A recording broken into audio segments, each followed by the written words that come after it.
नमस्कार, ABC channel में आपका स्वागत है। मैं हूं सचिन श्रीवास्तव और आप मेरे साथ देखेंगे आजमगढ़ से जुड़ी खबरें। आइए नजर डाल लेते हैं आज की खास खबरों पर। खबर के प्रायोजक हैं ओम इंजीनियर्स, विशाल सिनेमा के सामने, निकट हाईडेल चौराहा सिधारी आजमगढ़, विश्व प्रसिद्ध डाइकिन एसी का एक्सक्लूसिव शोरूम, आकर्षक ऑफर के साथ सभी प्रकार के एसी उपलब्ध। Kashi Gomti jewellers, a wing of Kashi Gomti group, निकट भंवरनाथ मंदिर, अयोध्या रोड, आजमगढ़। सोने, चांदी और डायमंड की ज्वेलरी का विशाल संग्रह और लाइफस्टाइल फर्नीचर, बेलनाडी, आजमगढ़। विश्व रक्तदाता दिवस प्रत्येक वर्ष 14 जून को मनाया जाता है। इसी क्रम में मंडलीय जिला चिकित्सालय आजमगढ़ में भी कार्यक्रम का आयोजन किया गया। कार्यक्रम के मुख्य अतिथि रहे जिलाधिकारी आजमगढ़ ने रक्तदान शिविर के दौरान खुद रक्तदान कर शिविर का उद्घाटन किया। इस दौरान मुख्य चिकित्साधिकारी विशिष्ट अतिथि के रूप में एवं प्रमुख अधीक्षक मंडलीय जिला चिकित्सालय, प्रभारी अधिकारी, ब्लड बैंक, रक्त केंद्र के समस्त कर्मचारी तथा जनपद आजमगढ़ के विभिन्न रक्तदान करने वाली संस्थाएं उपस्थित रहीं। कार्यक्रम में मुख्य चिकित्साधिकारी के द्वारा उपस्थित सभी लोगों को रक्तदान के महत्व के बारे में जागरूक किया गया एवं रक्तदान करने के लिए शपथ दिलाया गया। जिलाधिकारी के द्वारा रक्तदान करने वाली संस्थाओं के प्रमुखों को मोमेंटो एवं प्रशस्ति पत्र देकर सम्मानित किया गया। विश्व रक्तदाता दिवस के अवसर पर यहां कुल 100 लोगों के द्वारा रक्तदान किया गया, जिन्हें प्रमुख अधीक्षक मंडलीय जिला चिकित्सालय के द्वारा धन्यवाद दिया गया एवं प्रशस्ति पत्र प्रदान किया गया। मुख्य चिकित्सा अधिकारी ने लोगों को बताया गया कि रक्त मानव जीवन का आधार है, इसलिए रक्तदान करना बहुत पुण्य का काम है और इसे सबसे महान काम में माना जाता है, क्योंकि रक्तदान करने से हम किसी की जिंदगी बचाते हैं। रक्त शरीर के बाहर तैयार नहीं किया जाता है, यह सिर्फ मानव शरीर से ही प्राप्त किया जाता है।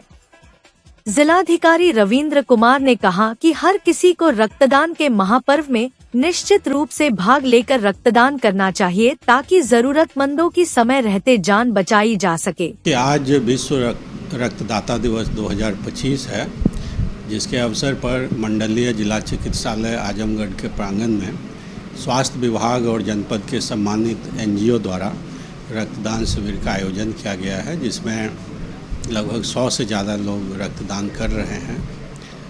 मुझे यहाँ आने पर पता लगा कि साल भर में लगभग 10,000 यूनिट ब्लड यहाँ जमा होते हैं, जिससे ज़रूरतमंद लोगों जिनको कि ब्लड की ज़रूरत होती है, इनको जान बचाई जाती है। सरकारी अस्पताल में जो लोग भर्ती होते हैं उन्हें मुफ्त में, और प्राइवेट अस्पताल वाले को नॉमिनल कॉस्ट पे। ये बहुत ही अच्छा कार्य है, क्योंकि जो लोग भी ब्लड डोनेट करते हैं लगभग 48 आवर में बोला जाता है कि रिकवरी हो जाती है। तो मैं इस अवसर पे जनपद के ऐसे सम्मानित लोग जो हेल्दी हैं और जो मेडिकल क्राइटेरिया के अनुसार ब्लड डोनेट कर सकते हैं, उन सब से अपील करता हूं कि ज़्यादा से ज़्यादा संख्या में आप ब्लड डोनेट करें, ताकि आवश्यकता पड़ने पे जिनको ब्लड की ज़रूरत है उन्हें ब्लड देकर उनका देखिए, जो मेडिकल टर्मिनोलॉजी है उसके अनुसार ऐसा बोला जाता है कि आप 1 यूनिट 350 ml ब्लड डोनेट करते हैं तो वो आपके बॉडी में अराउंड 48 आवर्स में रिकवर हो जाता है। ब्लड डोनेशन से पहले ये बोला जाता है कि आप हेल्दी ब्रेकफास्ट करें, ब्लड डोनेशन के बाद कुछ फ्रूट जूस, ग्लूकोज वगैरह लें, और दोपहर में अच्छा लंच, शाम में अच्छा डिनर लें, कोई स्ट्रेसफुल काम न करें, और कुछ जो ट्रांसमिटेड डिजीज होती हैं उससे आप ग्रसित नहीं हो, हाइपरटेंशन, डायबिटीज, ये सब से ग्रसित नहीं हो। तो अगर ये सब से ग्रसित नहीं है, एक हेल्दी ह्यूमन बीइंग है, तो आप ब्लड डोनेट कर सकते हैं। बाकी जो इनके टेक्निकल डिटेल्स हैं, जो मेडिकल कम्प्लेक्सिटीज हैं, उसके बारे में हमारी डॉक्टर्स की टीम है। बट एक लेमैन के लिए मैं इतना कहूँगा कि आप को अगर डॉक्टर साहबान ने क्लियर कर दिया है कि आप ब्लड डोनेट कर सकते हैं, तो आप बिल्कुल कीजिए। जो ब्लड डोनेट आप करेंगे वो अराउंड 48 आवर्स में रिकवर हो जाएगा। और सबसे बड़ी बात है कि आप जो ब्लड डोनेट कर रहे हैं उससे किसी ज़रूरतमंद की जान बचाने में। मंडलीय चिकित्सालय में विश्व रक्तदाता दिवस के उपलक्ष्य में एक रक्तदान शिविर का आयोजन किया गया था, जिसका उद्घाटन हमारे आदरणीय जिलाधिकारी महोदय के द्वारा किया गया था। इसमें बहुत हमारे आजमगढ़ की सम्मानित स्वयंसेवी संस्थाओं ने, रक्तदाताओं ने भाग लिया। आज लगभग 100 के लगभग जो है रक्तदान किया जाएगा और मैं लोगों से अपील करना चाहूँगा अधिक से अधिक रक्तदान करें, जिससे कि लोगों की जान बचाई जा सके। रक्तदान एक बहुत ही महान कार्य है, इससे किसी की ज़िंदगी बचा जाती है। रक्तदान की भ्रांतियाँ हैं लोगों में कि रक्त देने से कमजोरी आ जाती है, आगे बच्चा ग्रोथ नहीं करेगा या बच्चे में बड़े में ग्रोथ नहीं होगी, तो ये भ्रांतियाँ हैं। रक्तदान करने के बाद 24 घंटे में उसका वॉल्यूम पूरा हो जाता है, 3 महीने में उसका हीमोग्लोबिन पूरा हो जाता है, 3 महीने बाद पुनः आदमी रक्तदान कर सकता है। अतः मैं सब लोगों से अपील करूंगा कि अपना रक्तदान ज़रूर करें। जिस किसी को गंभीर बीमारी है उनको नहीं करना चाहिए, तो उनके लिए खतरा हो सकता है इसमें। और जो स्वस्थ हैं, यंग हैं और अपना शरीर पे फिट हैं, उनको रक्तदान हर 3 महीने के बाद अवश्य करें, जिससे कि लोगों की जान बचाई जा सके। हमारे पास आवश्यक मात्रा में जो है ब्लड बैंक में ब्लड रहे, इसलिए रक्तदान बहुत ज़रूरी है। सब लोगों का बहुत बहुत धन्यवाद। कहते हैं कि मेहनत इतनी खामोशी से करो कि सफलता शोर मचा दे। जी हाँ, और सफलता का वही शोर आप भी सुनिए।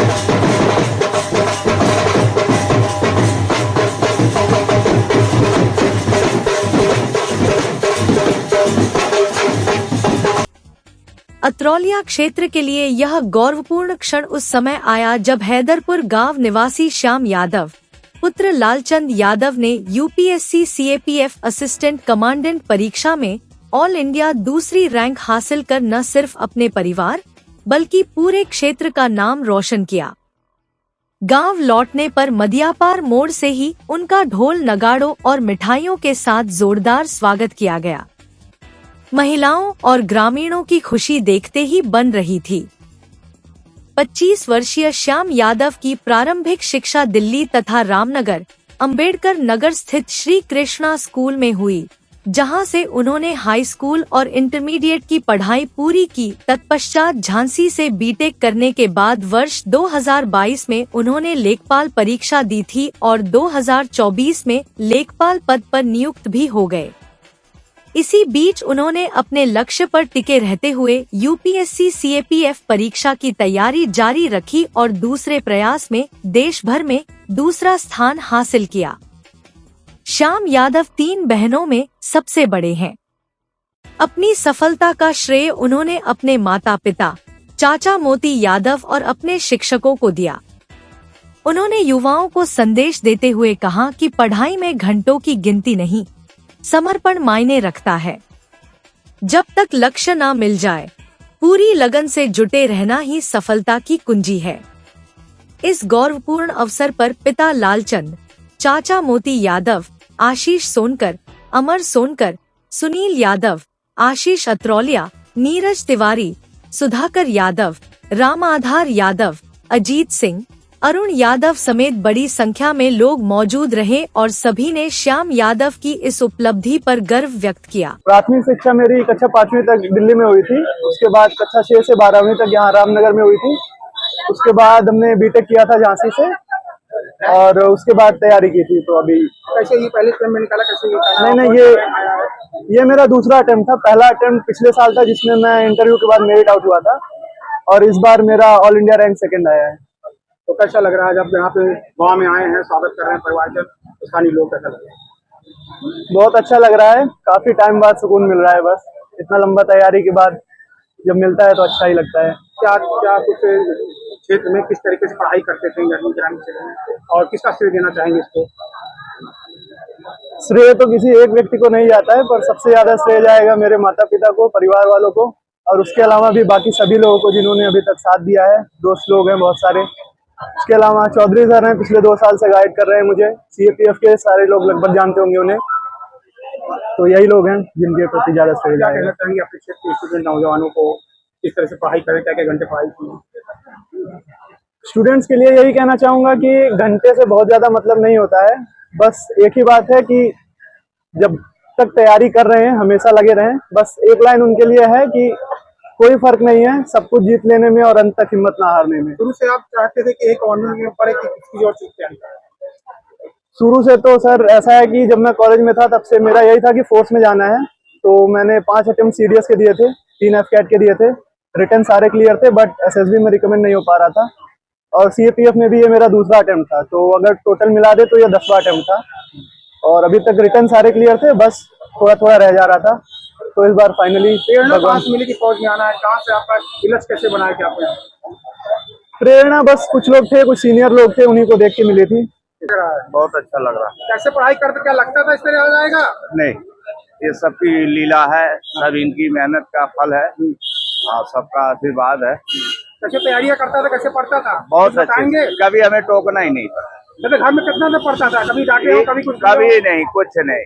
फौज में गया है तो आपकी प्रेरणा थी जाए? एकदम हमारे एकदम सब इच्छा इनकी है।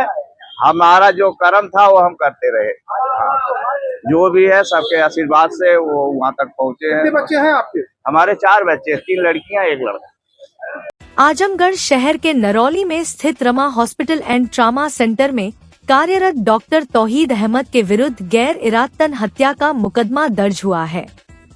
इस मामले में पुलिस को दिए शिकायती पत्र में मऊ जिले के सरायलखंशी थाना क्षेत्र के रहने वाले शिवमुनि खरवार ने आरोप लगाया कि बेटे अंगद खरवार को पीलिया और पेट की बीमारी के इलाज के लिए आजमगढ़ के रमा हॉस्पिटल में इलाज के लिए 14 अप्रैल 2025 को भर्ती कराया गया था। अस्पताल के डॉक्टर तौहीद अहमद द्वारा प्रार्थी के बेटे को इमरजेंसी में भर्ती करने की सलाह दी गई। मरीज के भर्ती होने के बाद डॉक्टर ने इंजेक्शन लगाने के लिए लिखा और जैसे ही अस्पताल के स्टाफ ने इंजेक्शन लगाया, प्रार्थी के बेटे की तबीयत खराब होने लगी।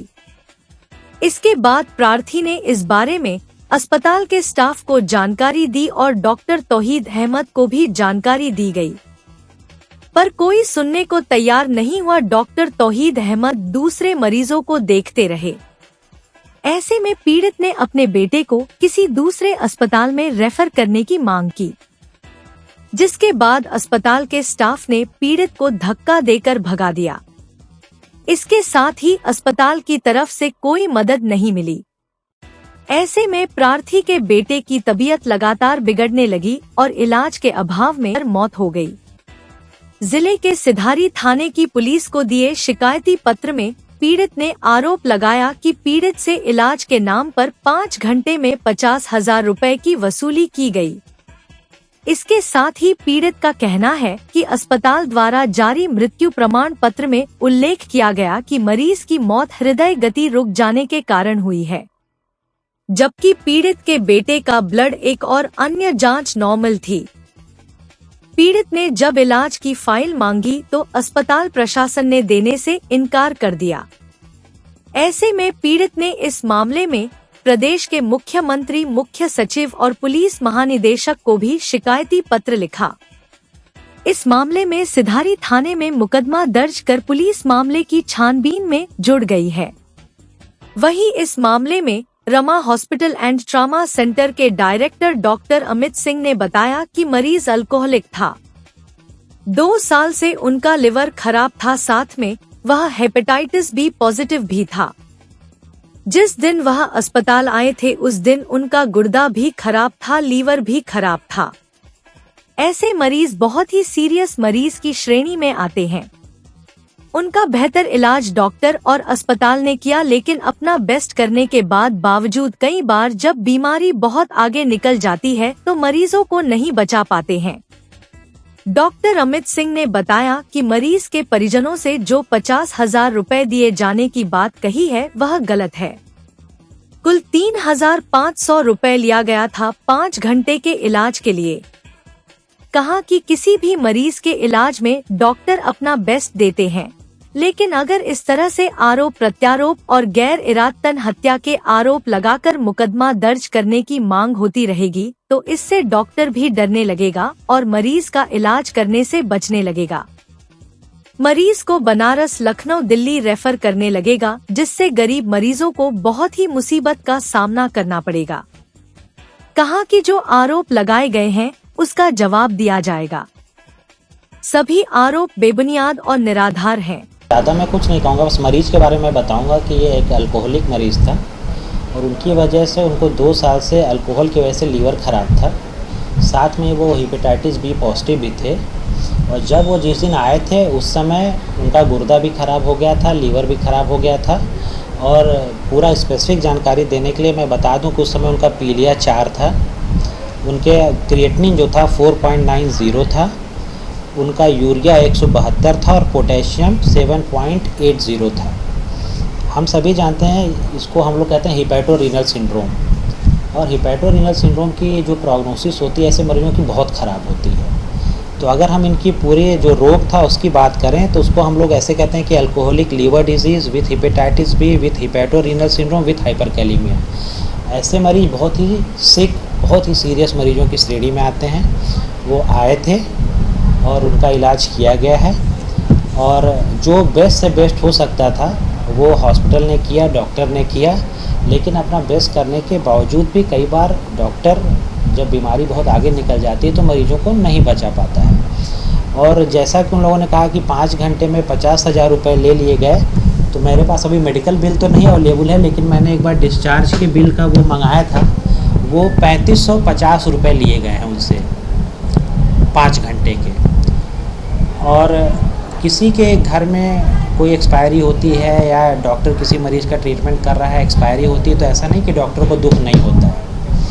लेकिन मुझे ये कहने में कोई दो राय नहीं है कि ये नॉर्मल मैं कह रहा हूँ, दुखी मन से इसलिए कह रहा हूँ कि जब मरीज़ बहुत सीरियस होता है तो कोई भी डॉक्टर, कोई भी अस्पताल अपना बेस्ट करता है। उसमें बहुत बार हम लोग सफल होते हैं मरीजों को बचाने में, कई बार हम कितनी भी कोशिश कर लें हम सफल नहीं हो पाते हैं। लेकिन अगर ऐसे आरोप प्रत्यारोप और FIR की मांग, गैर इरादतन हत्या की मांग होती रहेगी तो इससे डॉक्टर भी डरने लगेगा और बचने लगेगा कि कौन झमेला लेने जाए। तो भैया सीरियस मरीज़ है तो इसको रिफ़र ही कर दो। ये समाज के लिए भी नहीं अच्छा है, क्योंकि गरीब मरीज़ है वो यहाँ आएगा, अगर प्राथमिक चिकित्सा यहाँ या किसी अस्पताल में जाए वो पाएगा तो उसके बचने की संभावना ज़्यादा रहती है। अब वो डॉक्टर अगर उसे डर के मारे कि कल ये केस कर देंगे, दिक्कत होगी, फिर वो Banaras, Delhi refer, BHU refer करने लगे और लखनऊ रेफ़र करने लगे, तो बहुत से जो सीरियस सिक मरीज़ हैं उनकी और जान पे बन आएगी। तो मुझे कुछ ज़्यादा नहीं कहना है, बस मैं ये कहना चाहता हूँ कि इन लोगों ने चूँकि एक लीगल तरीके से हमारे ऊपर कुछ आरोप लगाए हैं, तो हम लीगली जो हमारी स्थिति है हम उससे अवगत कराएंगे, जो भी उसका आयु होगा उसको। और ऐसा नहीं है, इन्होंने मुख्यमंत्री पोर्टल पे भी केस किया था, फिर CMO ऑफिस से भी हमारे पास इसके लिए इंक्वायरी आई थी, तो हमने अपनी पूरी जानकारी वहाँ पे दे रखी है। लेकिन चूँकि ऐसी बातें उठ रही थी कि हमने 50,000 रुपये ले लिए या ये ले लिए, अगर आपके पास समय है तो मैं दिखवा भी दूँगा। ये अंगद खरवार जी का 14 अप्रैल 2025 का डिस्चार्ज बिल है, आप यहाँ देख सकते हैं। ये 3550 रुपये लिया गया है, जो वो कह रहे हैं कि हमने 50,000 रुपये ले लिया। और अगर हम मेडिकल की भी बात कर लें कि उनकी दवाइयाँ कितनी खर्च हुई हैं, तो इमरजेंसी में सब दवाइयाँ मिला के उसमें मतलब वीगो से लेकर, सिर्फ दवाइयों की बात नहीं कर रहा हूँ, वीगो से लेके हर चीज़ जो दी गई थी उसका बिल है 9,254 रुपये। मतलब अगर हम तीनों मिला लें तो दवाइयाँ, वीगो से लेके जो इमरजेंसी मेडिसिन मिला के उनका सिर्फ 10,000 रुपये खर्च हुआ है, और उसमें भी 9,254 रुपये मिली इमरजेंसी मेडिसिन सीरियस जो मरीज़ था उस पर खर्च हुआ है। तो ये जो आरोप लगाया गया है बेबुनियाद है, निराधार है। मुझे लगता है कि कुछ लोग होते हैं जो किसी की भी मृत्यु को अपना धंधा बना लेते हैं, और ये मैं परिवार के लिए नहीं कह रहा हूँ, क्योंकि किसी के परिवार में भी मृत्यु होती है तो वो बहुत दुख का विषय है। लेकिन और लोग जो होते हैं दूसरे की मृत्यु को अपना धंधा बना लेते हैं। समाज को, हम सभी डॉक्टरों को ऐसे लोगों से चौकन्ना रहना चाहिए। और धीरे धीरे क्या हो रहा है कि ये चीज़ ब्लैकमेलिंग का एक माध्यम बनती जा रही है कि डॉक्टर को डरा दिया, हॉस्पिटल को डरा दिया तो हम पैसे की कुछ उगाही कर लेंगे। तो कानून व्यवस्था देखना राज्य सरकार का काम है, यहाँ की पुलिस का काम है, वो मेरा विषय नहीं है। लेकिन एक डॉक्टर होने के नाते हमें जो समस्याएं आती हैं, जो ब्लैकमेलिंग हम बहुत से केसों में फेस करते हैं और इनका साइड इफ़ेक्ट जो समाज के सीरियस मरीजों को पड़ेगा, उसका बस एक सामान्य पक्ष रखने की मैंने कोशिश की है। शनिवार को हरिऔध कला केंद्र के सभागार में आंगनबाड़ी सेविकाओं को फेस रिकॉग्निशन सिस्टम एवं पोषण ट्रैकर ऐप से संबंधित प्रशिक्षण दिया गया। मौके पर प्रशिक्षक सीडीपीओ शहर के सिंह ने बताया कि सभी आंगनबाड़ी सेविकाओं को फेस रिकॉग्निशन सिस्टम के माध्यम से पोषाहार वितरण का प्रशिक्षण दिया गया है। इससे यह सुनिश्चित किया जाएगा कि पोषाहार सही लाभार्थी तक पहुंचे और किसी भी प्रकार की गड़बड़ी की संभावना न रहे। इस तकनीक के माध्यम से गर्भवती महिलाओं और अति कुपोषित बच्चे को लाभ मिलेगा। उन्होंने बताया कि इस सिस्टम को पोषण ट्रैकर ऐप से जोड़ा गया है। इसमें प्रत्येक लाभार्थी का चेहरा स्कैन किया जाएगा और आधार लिंक के माध्यम से उनकी पहचान की पुष्टि होगी। इसके बाद ही उन्हें नियमानुसार पोषाहार दिया जाएगा। बताया कि अब तक पोषाहार वितरण में कई गड़बड़ियों की शिकायतें आती थी, जिनमें फर्जी लाभार्थियों के नाम पर पोषाहार उठाने की बातें सामने आई थी। एफआरएस लागू होने से यह समस्या पूरी तरह समाप्त हो जाएगी, क्योंकि केवल वे ही लाभुक पोषाहार प्राप्त कर पाएंगे जो व्यक्तिगत रूप से केंद्र पर उपस्थित होंगे। मांगे ओटीपी बोल रहे बेटा। स्टैच्यू मत बनिए, हिल्टन होता है, आँख ब्लिंक करेगा, प्लग ऊपर नीचे, आँख झपकाइए, आप जो काटी देंगे झपकाते रहिए। ओटीपी मंगाइए, हटा लीजिए क्या सुनो।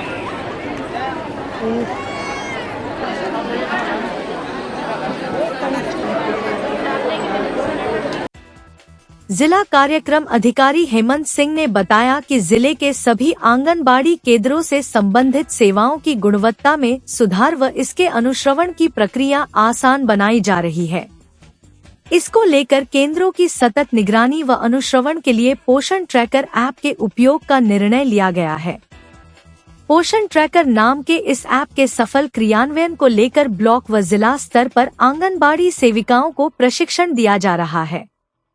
विभागीय निर्देश के आलोक में लाभार्थियों को लाभ पहुंचाने में हो रही देरी को खत्म करने के लिए पोषण ट्रैकर मोबाइल ऐप के माध्यम से सभी कार्य समय पर संपन्न कराना है। प्रशिक्षण से सभी सेविकाओं को काम करने में सहूलियत होगी। यह सरकारी ऐप गर्भवती महिलाओं, स्तनपान कराने वाली माताओं, बच्चों, किशोर लड़कियों और किशोर लड़कों के लिए आंगनबाड़ी केंद्रों, आंगनबाड़ी कार्यकर्ताओं और संपूर्ण लाभार्थी प्रबंधन की गतिविधियों का 360 डिग्री दृश्य प्रदान करता है।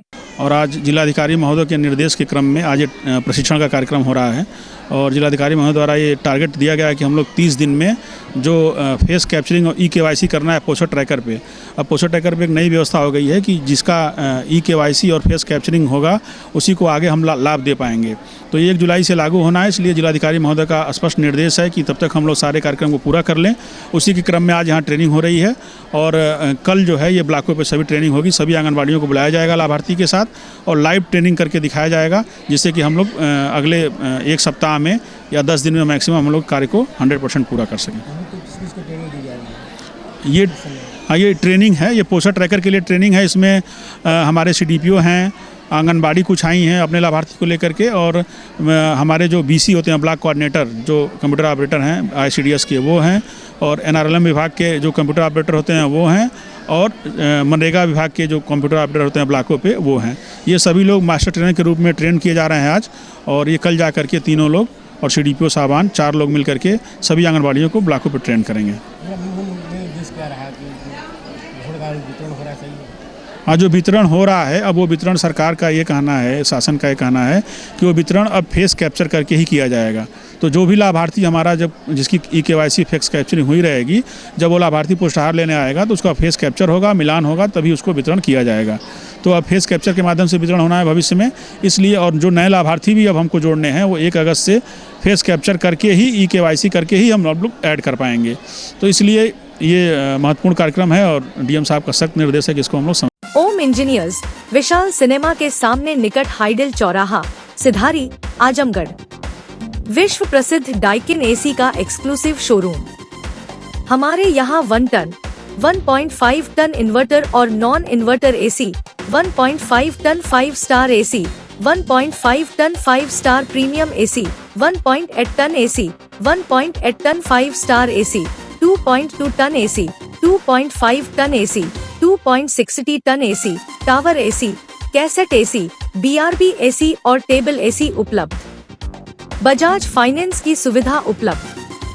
HDFC कार्ड से 1.5 टन 5 स्टार AC पर 2,500 रुपए कैशबैक। PNB कार्ड से सभी AC पर 2,500 रुपए cashback. Kotak Mahindra bank card पर 2,500 रुपए कैशबैक की सुविधा। Lifestyle furniture, Belnadi, Azamgarh.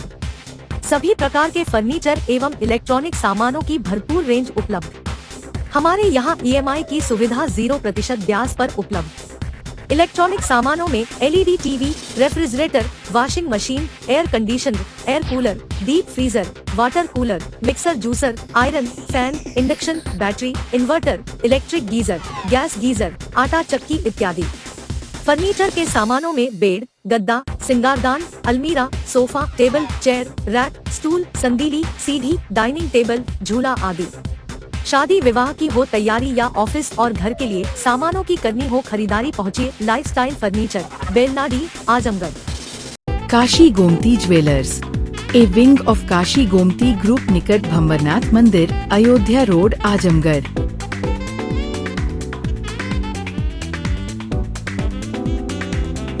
Gold, diamond और सिल्वर की ज्वेलरी का विशाल संग्रह।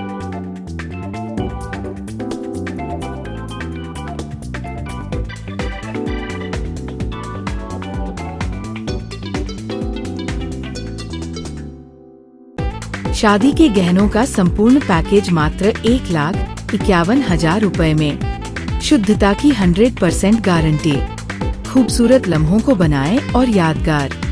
पहुँचे काशी गोमती ज्वेलर्स, निकट भंवरनाथ मंदिर, अयोध्या रोड, आजमगढ़।